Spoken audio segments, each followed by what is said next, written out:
Have you ever felt lonely and not known how to make friends or get close to people? There's a lot of people in this world, maybe you, struggling with loneliness. Well, watch this video and you'll find out my solution and perhaps the solution to overcoming loneliness. A lot of people want to know, how do I really impress people with my writing? And this was of great interest to me because I went to Amherst College, and one of the required courses we had was English 101, and it was only one of 6 required classes our freshman year, but it was incredibly difficult because we had to write 3 papers each week the first semester and 2 papers each week the second semester. And they would give us the topics to write the papers on. And they were like kind of nonsensical topics.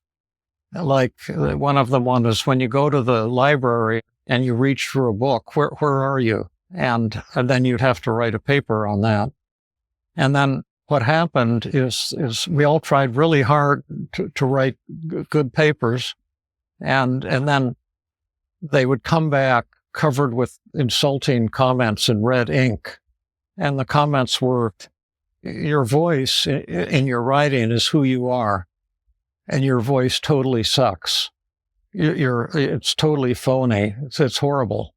And they would just rip everything to shreds. And then the classes consisted of, the teacher would choose the worst paper and copy it and distribute it. And then the class consisted of making fun of that paper.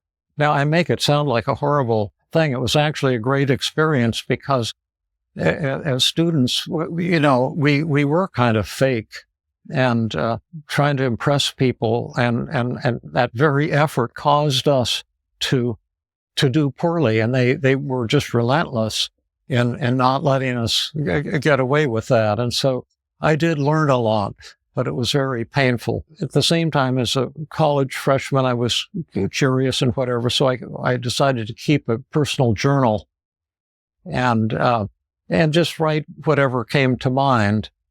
And I never wanted anyone to see it, but it was just like dreams. And I remember I had a dream once, and this thought came to me, I don't want to tan Jesus. And I don't even know what that meant, but I wrote that in my journal and other aspects of dreams and personal feelings that I was having that I would hide from other people, but, I could write them down here. And it was just a little brown, kind of a little spiral binder, this little kind of smaller size thing. And I kept it with me, and I went in to eat in Valentine Hall. That's where all the students ate. And there was a place where you could hang up your coats because it was Massachusetts and the winter, it was snowing and stuff. And you had a place to put your books and papers, some shelves above it. So I put my journal there. And one day, when I went back to put on my coat and put on the journal, pick up the journal, it was missing, and I was humiliated. And I thought that, oh my God, somebody's going to read that and see my most personal issues. And I was just in misery, and I was feeling incredibly ashamed. And I was desperate, and I thought maybe I left it in a different area, but it wasn't in any other area. And I knew with 100% certainty that I'd left it right above my coat. I could even picture it. And I was miserable for many days. And finally, I kind of mentally let go of it and thought, oh well, it's gone, and there's nothing I can do about it. And then about 6 or 8 weeks later, I went in the same part of Valentine Hall to hang up my coat in the same location, and there was my journal. And I couldn't believe it. And I grabbed it and opened it up, and the note in the front said, "Dear David, I'm so sorry that I took your journal, but I started reading it and I couldn't put it down. It said, I'm so lonely." And when I read it, I saw that there was someone like me And you can't imagine how much it meant to me to have your journal and to read what you were writing. God bless you, type of thing. And it just totally blew my mind. It was so interesting because I had so much wanted to, I love writing, and I was trying so hard in this English class to write and to write something that somebody might like. And I never really succeeded. And the harder I tried, the more I failed. And I give myself credit for really putting tremendous effort into that class. But it was just interesting that the one thing I wrote that I never wanted anyone to see was the first time I wrote something that touched someone and someone at the heart, at the level of the heart, and really appreciated it. And so that's my story. But sometimes you have to spell out what a story means to get it.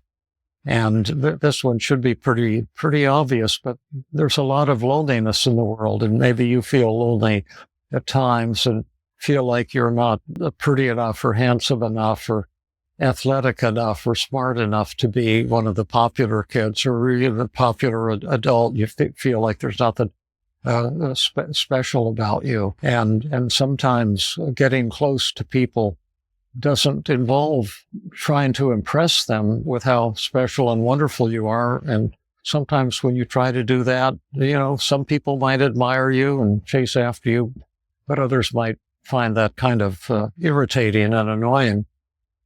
But when you share yourself with others in a genuine way and express a genuine interest in them, that's where real friendship comes from. That's the secret of love. That's the secret of overcoming loneliness. So anyway, that's my story for today. And I love you all and really appreciate your tuning in and watching. And, if you want to learn more about this stuff or how to apply it to your own life, go to feelinggreat.com and check out our app or take a free ride or check it out.